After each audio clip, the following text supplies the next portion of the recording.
কৃষ্ণ কথা। তাহলে শ্রীমদ্ ভাগবতে চতুর্থ দিবস বিশ্রামে গিয়ে অন্তিমে, মানে চতুর্থ দিবসের অন্তিমে গিয়ে কেন কৃষ্ণ জন্ম করানো হয়? মানে যদি অন্তিমে গিয়ে, চতুর্থ দিবসের অন্তিমে গিয়ে যদি কৃষ্ণ জন্ম হয়, তার মানে মাত্র 3 দিন শুধুমাত্র কৃষ্ণের কথা হয়, আর 4 দিন ভক্তের কথা হয়। 3 দিনই কৃষ্ণের কথা, 4 দিন ভক্তের কথা, মিলে 7 দিন। এখনই বলে ভক্তের কথা কেন বলে? যতক্ষণ জীব ভক্তের কথা শ্রবণ না করবে ততক্ষণ তার ভিতরে ভক্তি আসবে না, আর যতক্ষণ মানুষের ভিতরে ভক্তি আসবে না ততক্ষণ কৃষ্ণ কথা একবার কেন শত শত হাজার বার শোনো, কৃষ্ণ কথায় মন গড়িবে। মনকে গলাতে গেলে ভক্তের কথা শুনতে হয়, বৈরাগ্য ভাবনা আনতে হয়। তাই আজ পরীক্ষিতকে বলেছে শ্রী সুখদেবজি মহারাজ যে গজেন্দ্র হাতি কথিত সবকিছু ছিল, তবে কৃষ্ণ নামের ভক্তি ছিল না। কৃষ্ণ কি জিনিস গজেন্দ্র জানে। কামাতে হবে, খেতে হবে, বিবাহ করতে হবে, সন্তান জন্ম দিতে হবে, তাই করেছে জীবন। কর্ম করেছে, খেয়েছি, বিবাহ করেছে, সন্তান জন্ম দিয়েছে। আর এত সবকিছু কার, কোথা থেকে পেয়েছি, কোথায় ছিলাম, কোথায় যেতে হবে, এই খোঁজ সবাই নেয়।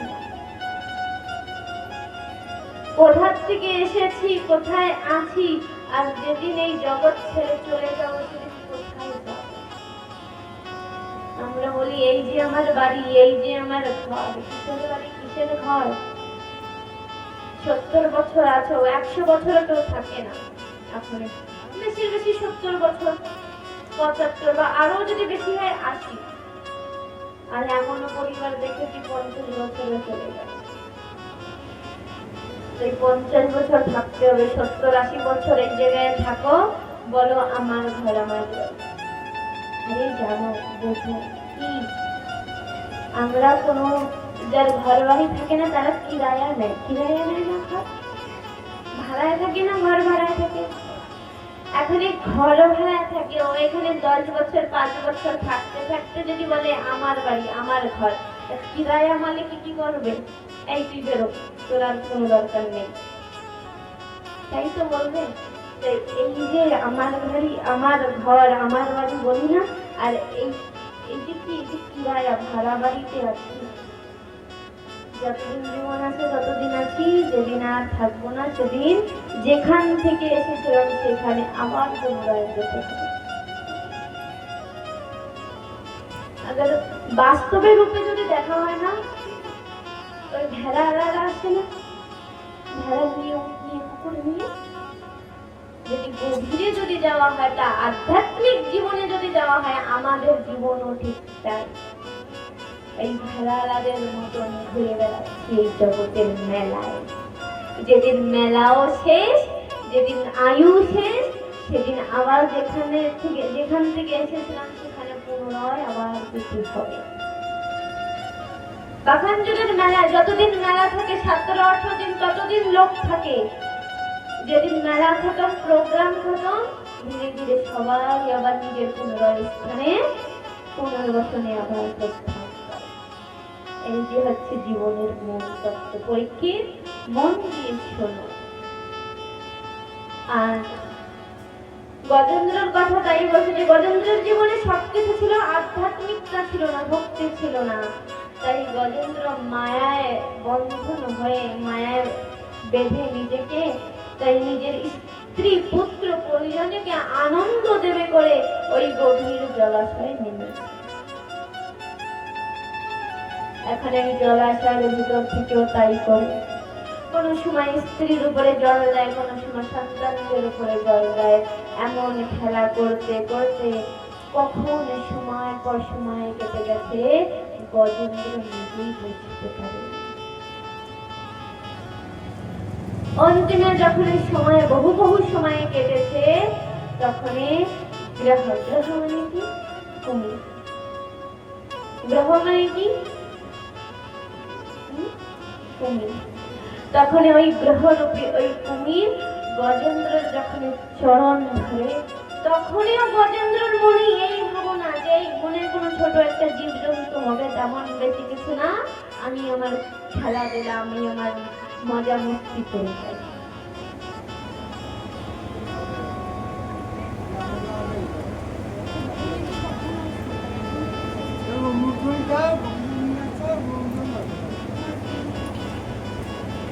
তখনও বারবার এই একই ভাবনা, মনে কোনো ছোট একটা জীব বলো, তাতে কি হয়েছে, আমি আমার মনোরঞ্জন করে যাই।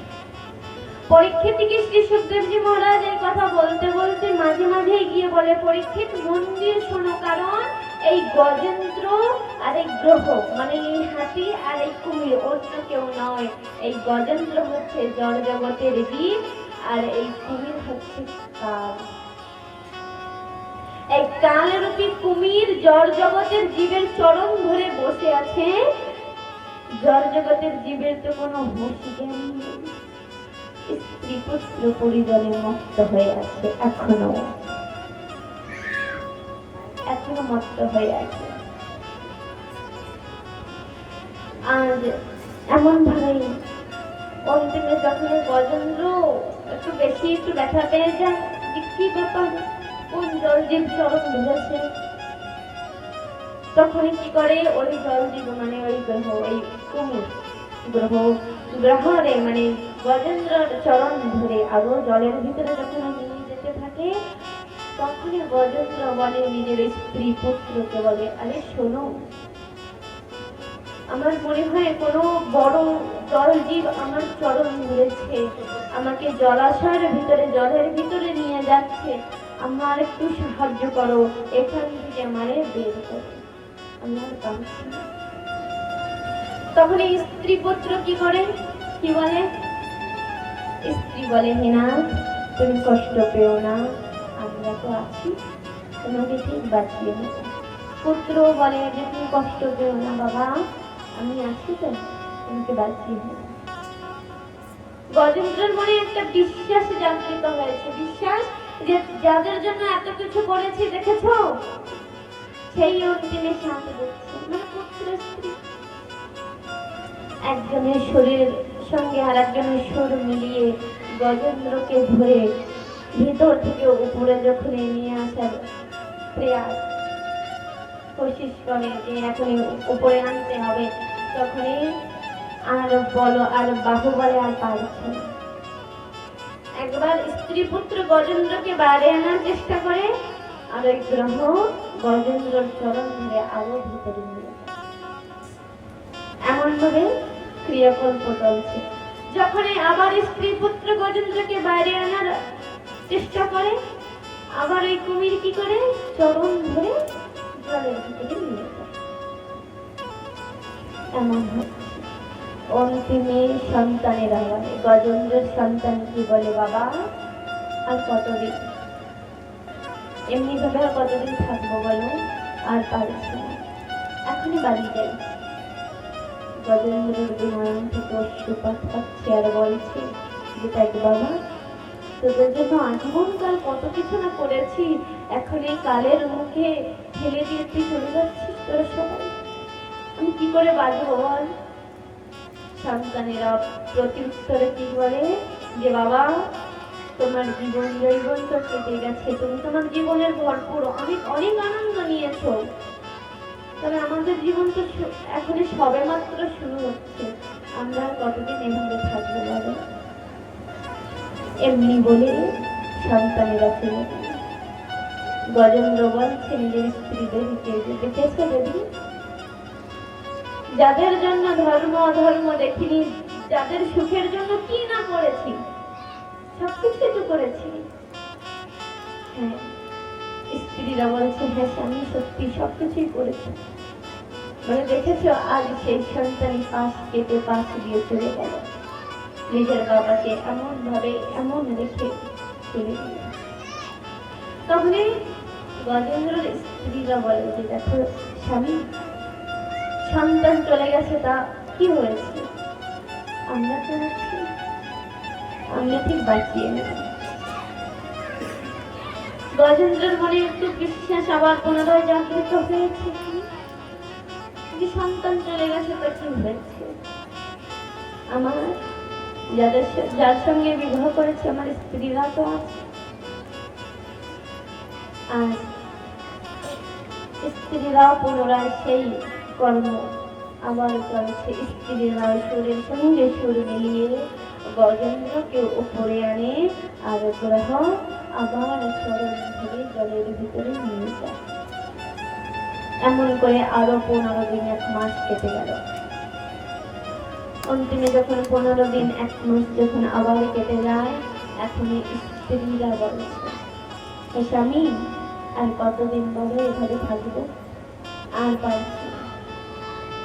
সন্তানেরা চলে গেছে, কতদিন হয়েছে বাড়িতে, বাড়ি গিয়ে কি করছে না করছে জানি, কিছু খায় না খায় জানি। আমাদের সবাইকে তো অনুমতি দাও, আমরাও যেন যেতে পারি। বাড়িতে গিয়ে দেখি সন্তানটি কি করে। গজেন্দ্র বলছে, আমাকে এমন ভাবে এই জলাশয় গ্রহর মুখে ফেলে দিয়ে তোমরা চলে যাবে? স্ত্রীরা বলছে, দেখো স্বামী, যার কপালে যা লেখা থাকে তাই তো হয়। আর তোমার কপালে যদি মরণ লেখা থাকে, গ্রহর মুখে তোমার যদি মৃত্যু লেখা থাকে, তাহলে আমরা যত চেষ্টা করি না কেন তোমাকে বাঁচাতে পারবো না। তবে একটা কথা জানো কি, যেখানে ভালোবাসা থাকে না সেখানে কপাল থাকে না, যে কপালে কি লেখা আছে তাই হবে না। যেখানে ভালোবাসা আছে সেখানে চেষ্টা আছে, যে না কপালে যদি লেখা নাও থাকে তবুও আমি আমার স্বামী আমার প্রিয়তমকে বাঁচাবো। যেখানে প্রেম নেই সেখানে কিছু নেই। আর গজেন্দ্রর যে স্ত্রীরা বলছে যে তোমার কপালে যদি মরণ থাকে তাহলে মরবে, আমরা যত চেষ্টা করি না কেন তোমাকে বাঁচাতে পারবো না। গজেন্দ্র এই একটা কথা বুঝে গেছে যে আমার স্ত্রীরা আমাকে প্রেম করে না, দিতে পেরেছি তাই সম্মান ছিল, সব সুখ দিয়েছি তাই সম্মান ছিল। যেদিন থেকে সুখ দিতে পারবো না সেদিন থেকে সম্মান থাকে না। একটা কথা, যে এই কথা ভাগবতের নয়, তবে এই কথা সমাজের জানতে হবে। কি বলে, স্ত্রীরা বিধবা হয় কখন? যখনই স্বামী মারা যায়। স্ত্রীরা বিধবা কখন হয়? যখনই স্বামী মারা যায়। ও মা, যেন পুরুষেরাও বিধবা হয় যখনই তার টাকা পয়সা থাকে না। কথা বাস্তবে সত্যি কথা। স্ত্রীরা বিধবা কখন হয়? যখনই স্বামী মারা যায়। আর পুরুষ বিধবা কখন? স্ত্রী মরলে পুরুষ বিধবা হয় না। পুরুষ বিধবা কখন হয়? জানো, যখন তার টাকা পয়সা থাকে না আর তার ঘরের লোকই তাকে সম্মান করে। যদি কেউ ভাবে যে আমার ঘরের লোক মনে আমার বহু সম্মান করে, তাহলে শোনো, তোমাকে কেউ সম্মান করে না, তুমি দিতে পারছো তাই তোমার সম্মান হচ্ছে। তুমি তাকে ভরপুর দিয়ে যাচ্ছ, তার না চাইতে সে সবকিছু পেয়ে যাচ্ছে তোমার থেকে, তাই সে সম্মান করছে। যেদিন থেকে দেওয়া বন্ধ সেদিন থেকে সম্মানও নেই, তবে প্রেম সাকারে বলো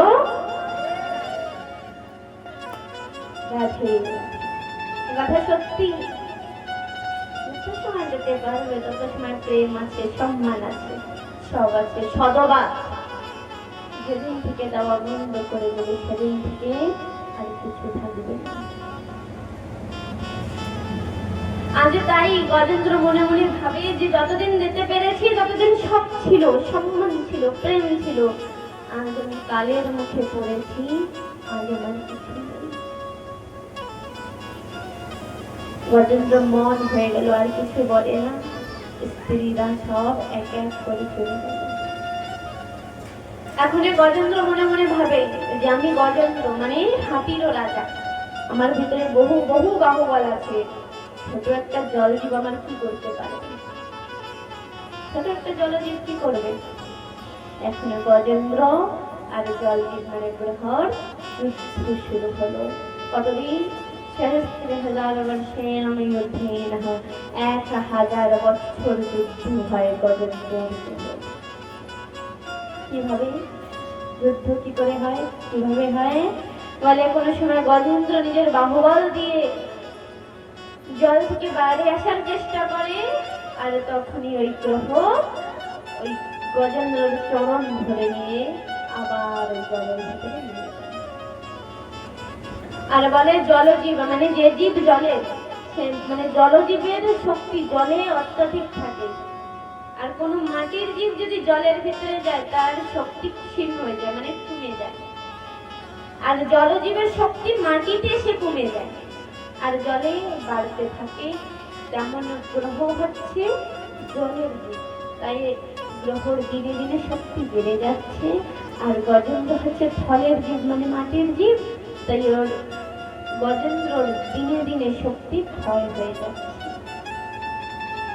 এখন গ্রহ গজেন্দ্রর চরণ ধরে নিয়ে জলাশয়ের গভীর ভিতরে নিয়ে যায়। এখন গজেন্দ্র মনে মনে ভাবে, আমি আজীবনকাল নিজের বাহুবলের অনেক অভিমান করেছি, অনেক অহংকার করেছি, তবে এই বাহুবল তো আমার না। আজ এত বাহুবলের অভিমান করেছি, তাই আজ কালের মুখে পড়েছি, আর এই কাল আমাকে গভীর জলের ভিতরে নিয়ে যাচ্ছে। এখন গজেন্দ্র মনে মনে ভাবে যে আমার চাইতে বলবান এই গ্রহ। আমি এতদিন কি ভাবতাম, কি মনে করতাম আমি মনে সবার চাইতে বলবান, তবে আমি আজকে জানতে পেরেছি যে আমার চাইতে বলবান এই গ্রহ, এই কুমির। তার মানে এর চাইতে বলবান কেউ আছে, আমি তাকে দেখি। গ্রহর চাইতে বলবানকে বলে যে এই সংসারকে নির্মাণ করেছে, আন্ডাজ পিন্ডাজ শ্বেতাজ উদ্ভিদ, যে এই চার চরণ মানে আন্ডাজ পিন্ডাজ শ্বেতাজ উদ্ভিদ, যে এর মালিক, যে সর্বস্ব, যে সবার মালিক, যে সৃষ্টির জনক, যে সৃষ্টিকে জন্ম দিয়েছে, যে সৃষ্টির পালন করে, আর যে সৃষ্টির নাশ বিনাশ করে দেয়, যে সবকিছুর মালিক, যে সর্বত্র।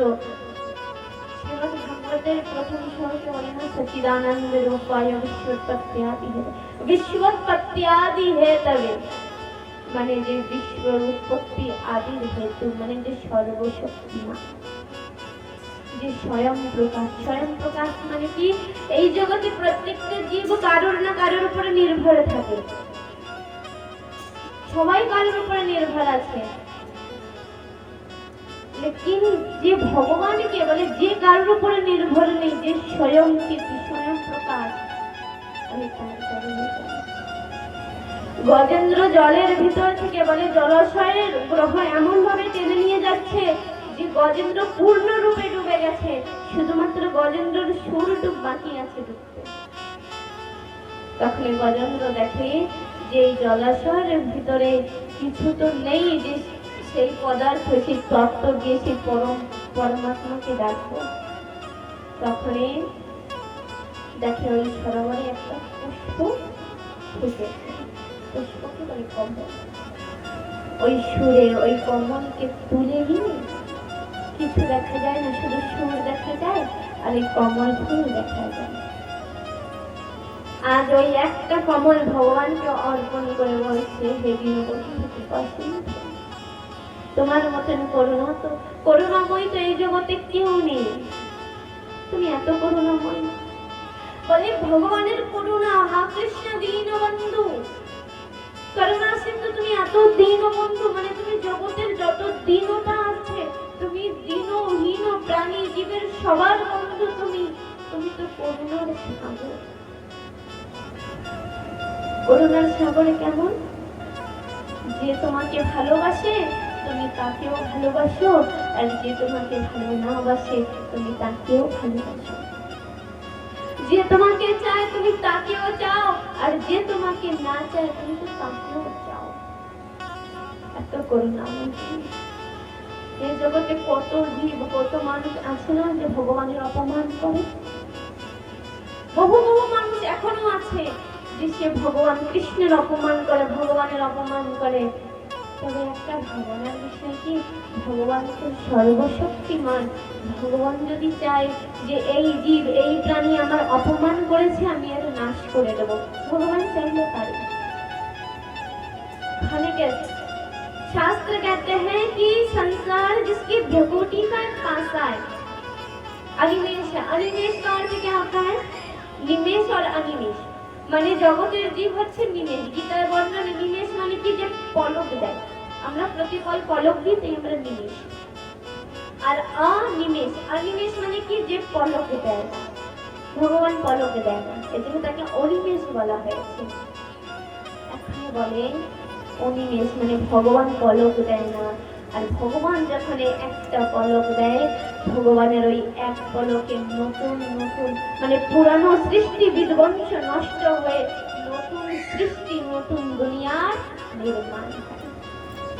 যে এক পলকে এক ইশারায় জগতে প্রলয় এসে যায়, সে যদি চায় তাহলে সে কি পারে না যে আমার অপমান করে, যে আমার অপমান করে জগতে আমার কুচর্চা করে আমি তাদেরকে নষ্ট করে দিই? তবুও সে করে না, কারণ সে সবার উপরে এক সমান একভাবে কৃপা করে আছে, সবাইকে এক সমান ভালোবাসে। তাই আর গজেন্দ্র বলছে, হে ঠাকুর তুমি তো কৃপাময়, তুমি তো করুণাময়, তুমি একবার এসে আমার উদ্ধার করে দাও। আর তোমার এই উদ্ধার বলে গজেন্দ্র ভগবানকে ডাকে। শাস্ত্রে বর্ণন যে ভগবানকে ডাকে মানে কি, গজেন্দ্র কোনো ভগবানের নাম নেয় না, কোনো ভগবানের নাম নেয় না।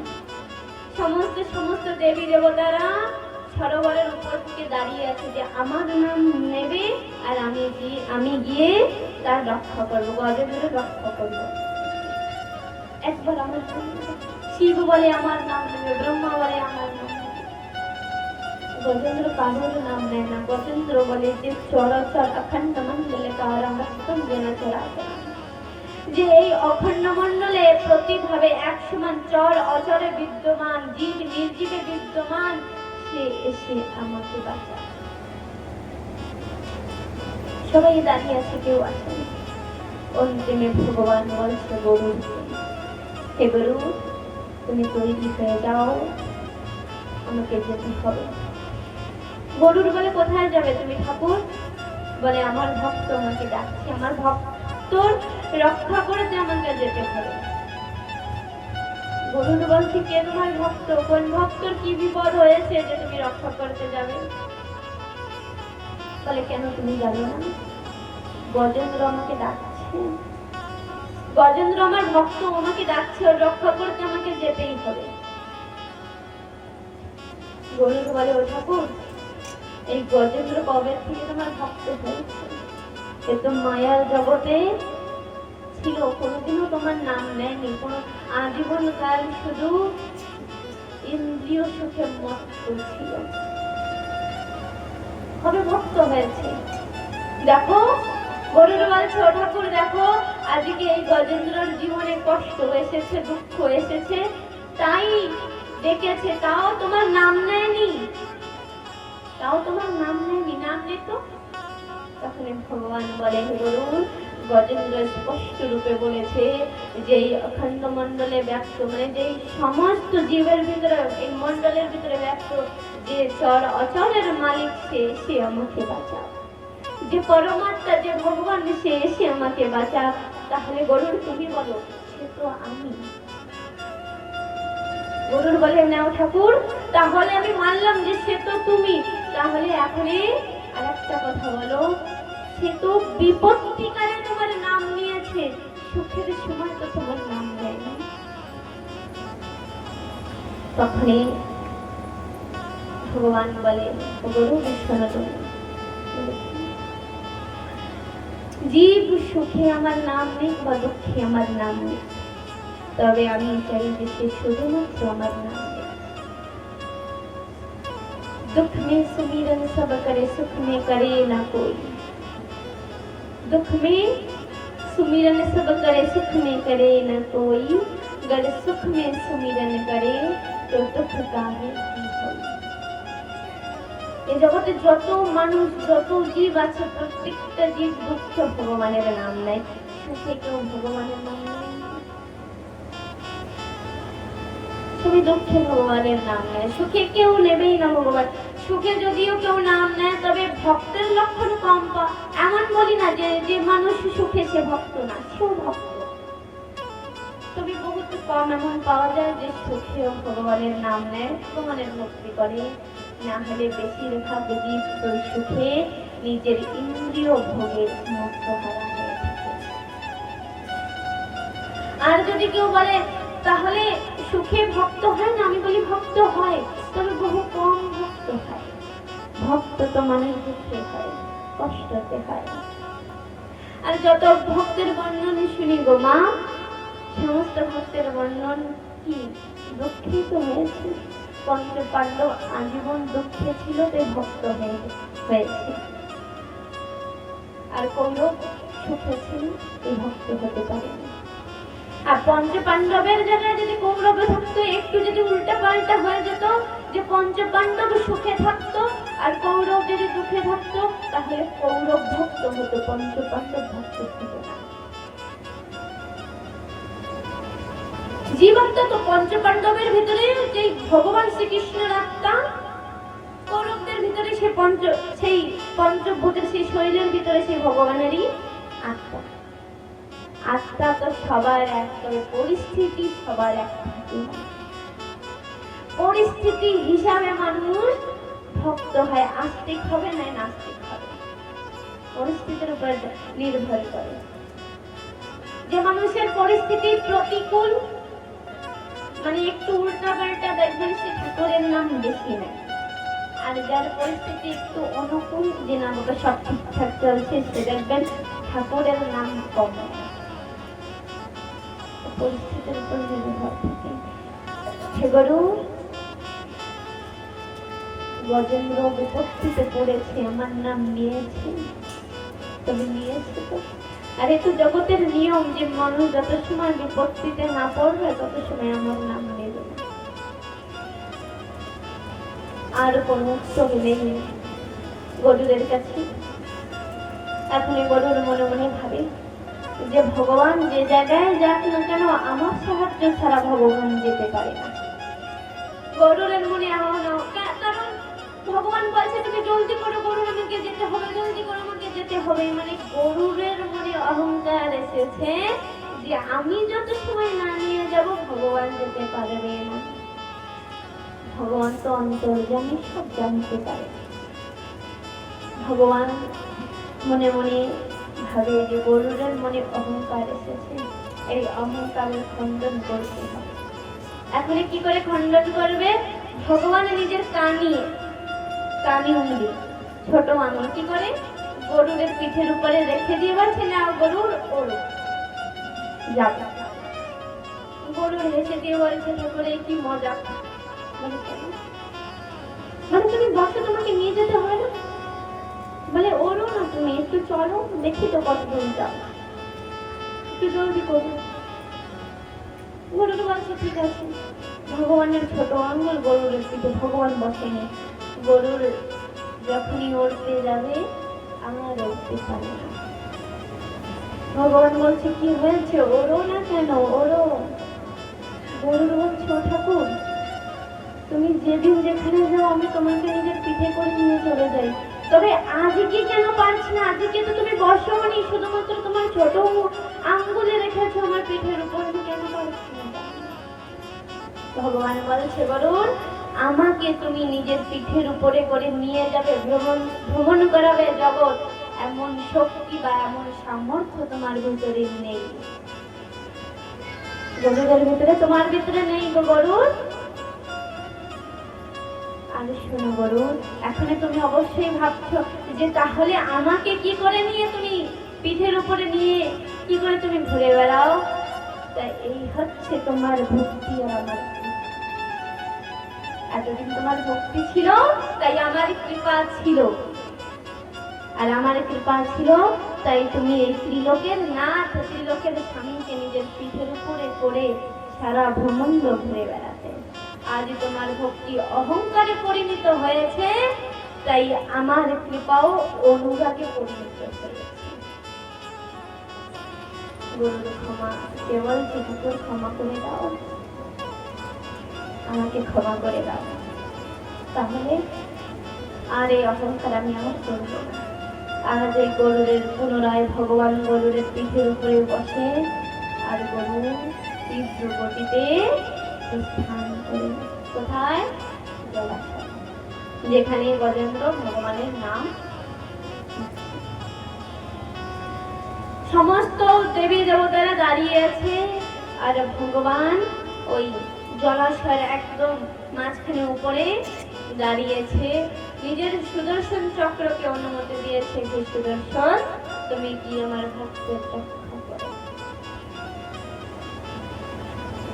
সুদর্শন ভগবানের অনুমতি পেয়ে জলাশয়ের ভিতরে প্রবেশ করে আর গ্রহর মস্তক কেটে গজেন্দ্রকে ফলে মানে মাটির উপরে। আজ এত সুন্দর দৃশ্য, আজ গজেন্দ্র ওই পুষ্প নিয়ে ভগবানের চরণে দিয়ে গজেন্দ্র নিজের ভাবের বর্ণন করে। এখানে গজেন্দ্র বলে থাকে, আমি আজীবনকাল কোনোদিন তোমার নাম নেই, বলে শুধুমাত্র একবার তোমার নাম নিয়েছি আর তুমি আমার উদ্ধার করেছো।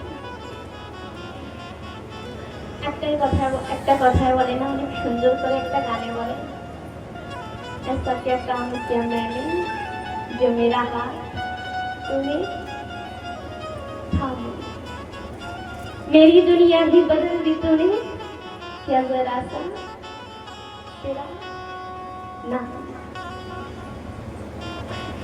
এত সুন্দর গানটা হিন্দিতে, তবে এই গানটা যদি কেউ বোঝে হিন্দি সে বুঝতে পারবে যে গানের কত মহত্ব, কত কষ্ট। ঠাকুর আমি এমন কি কাম করেছি তোমার যে তুমি আমার হাত ধরেছ?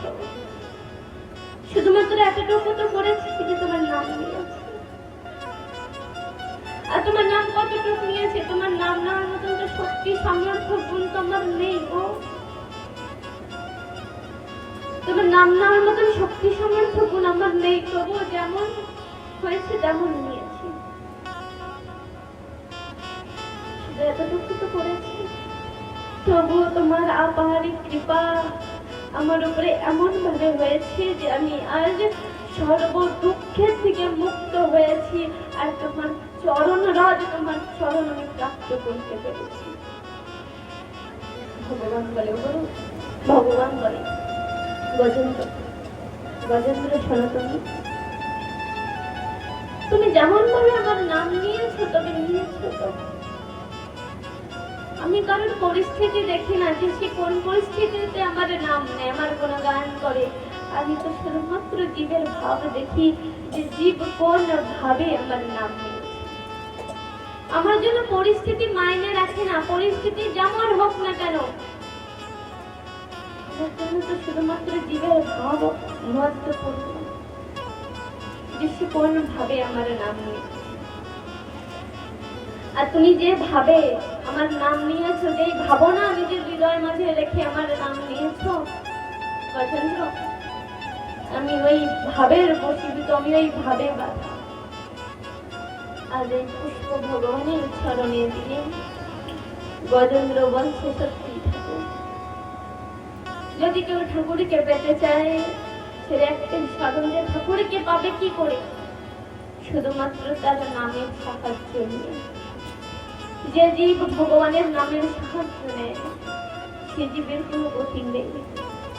ভগবানকে যদি পেতে চাও তাহলে নামের সাহায্য নেও।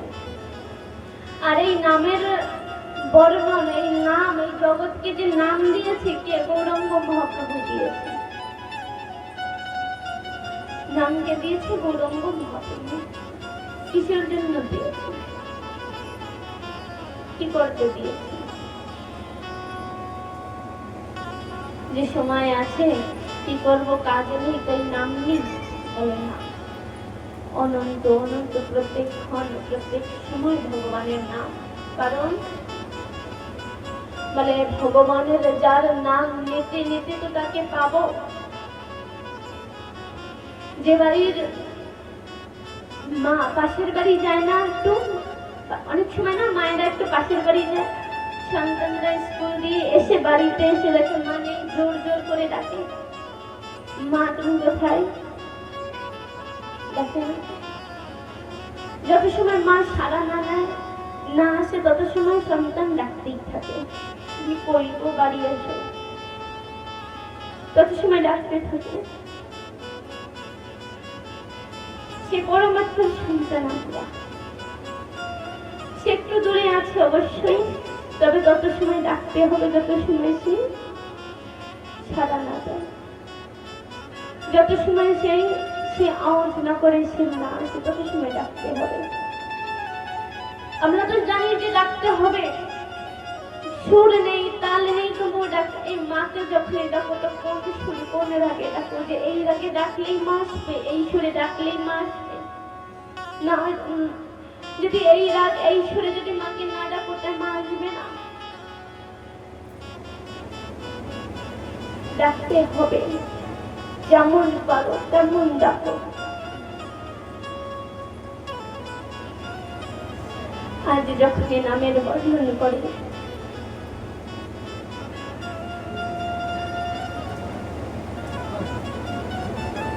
তখনই বলে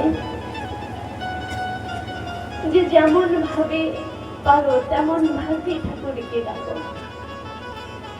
একদিন ডাকতে ডাকতে সে আসবে, আজ না আসুক কাল আসবে, কাল না আসুক পরশু আসবে। আরে এই জীবনে না আসুক, এর পরের জীবনে আসবে, কোনোদিন তো আসবে। তবে যেন ডাকা বন্ধ না হয়, তবে যেন ডাকা বন্ধ না হয়। ডাকতে থাকো, ডাকতে থাকো। গৌরাঙ্গ মহাপ্রভু বলে যে নামের আশ্রয় নাও, অনিরন্তর ভাবে সেই দীনবন্ধুকে আজীবনকাল ডেকে যাও।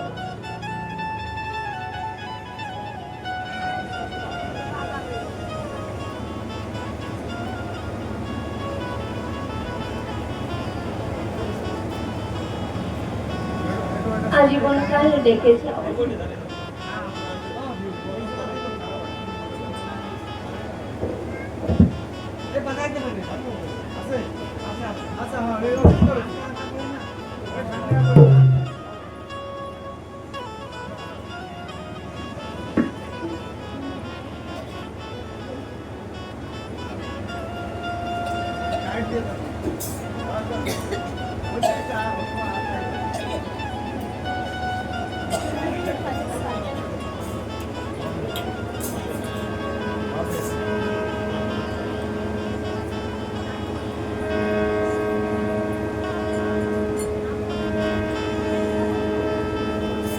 আর বারবার করে এই কথাই বলা হয় যে যত সময় সে না শোনে তত সময় ডাকতে থাকো, ডাকতে ডাকতে কোনোদিন তো শেষ করতে।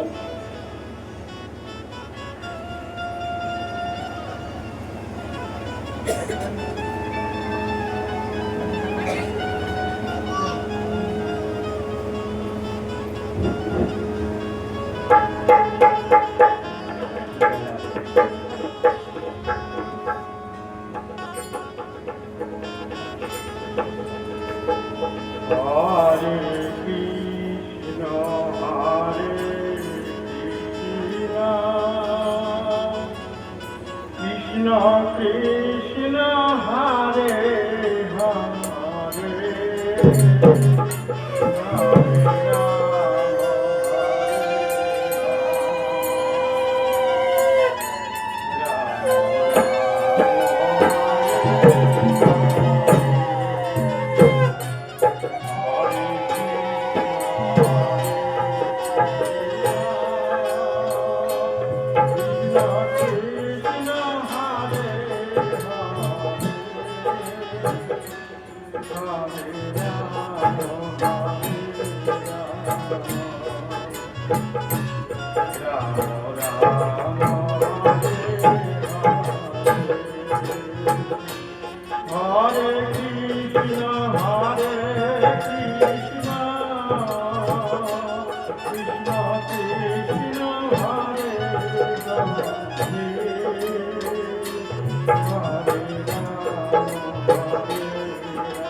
Hare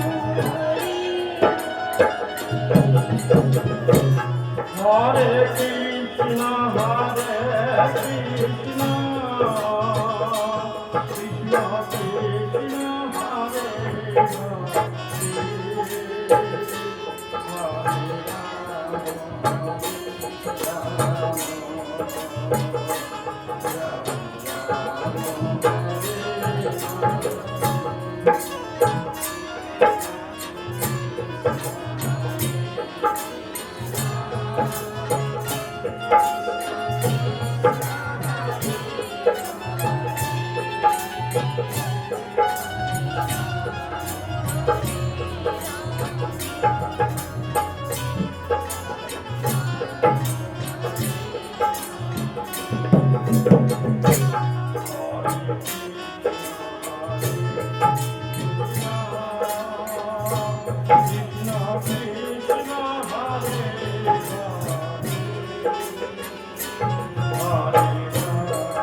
Krishna Krishna, Hare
बोले कहते हैं हे ठाकुर তোমার নাম নেওয়া ছাড়া তো জীবের আর কোনো গতি নেই, তবে এই নাম নিয়ে তোমাকে ডাকি, তুমি উদ্ধার করো।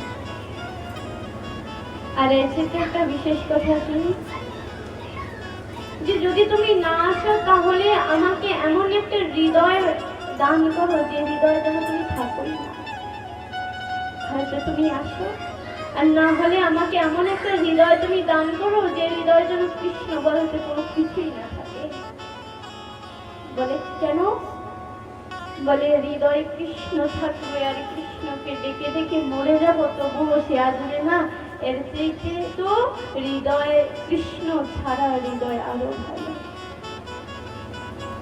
যে ডাকবো না তোমাকে কষ্ট পাবো না। যে মানুষ কৃষ্ণকে জানে না, কৃষ্ণের গুণগান শোনেনি, সে মানুষও মনে অনেক সুখী, কারণ ডাকেও না তোমাকে পাইও না। আর আমরা জীবনকাল শুধু ডেকেই যাই তবুও তোমাকে পাই না। অনেক সুন্দর ভাবে একটা কথা বলে না, ও দিল कहाँ से लाऊं जो तेरी याद दिला दे। वो दिल कहाँ से लाऊं जिस दिल में तुम नहीं हो, जिस दिल में तुम नहीं हो। ऐसा एक दिल दे दो जिसमें तुम नहीं हो तो अच्छा। आज গজেন্দ্র তাই বলছে ঠাকুর, আজ যদি তুমি আমার হাতটি না ধরে আনতে তাহলে মনে হয় আমি এই পাপের সংসারে মনে হয় ডুবে যেতাম। নিত্য নতুন কত কিছুই না, যতদিন শরীরে বল ছিল ততদিন কত কি না করেছি। যেদিন শরীর বলহীন হয়েছে, যেদিন এই সরোবরের জলে ডুবে যাচ্ছিলাম, সেদিন আর আপন বলতে পেরেছি। আমি জানি আমি পাপী, আমার মতন পাপী জগতে নেই। আর এত পাপের বোঝা আমার মাথায়, এত পাপের বোঝা, তবুও সেই পাপের বোঝা নিয়ে আমি তোমাকে ডাকি।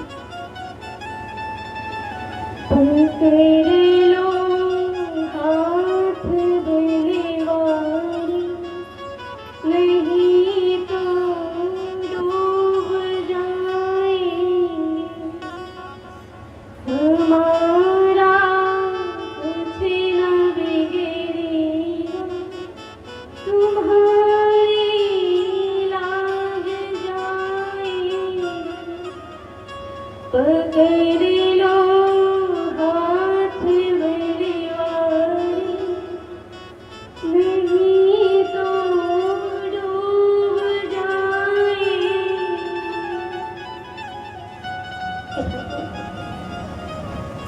আমার হাত ধরেছো তুমি, বা এমন করে তুমি অনন্ত অনন্ত পাপী জীবের হাত ধরে তাকে পার করিয়ে দাও, তাদের মাথায় অনন্ত পাপের বোঝা থাকে।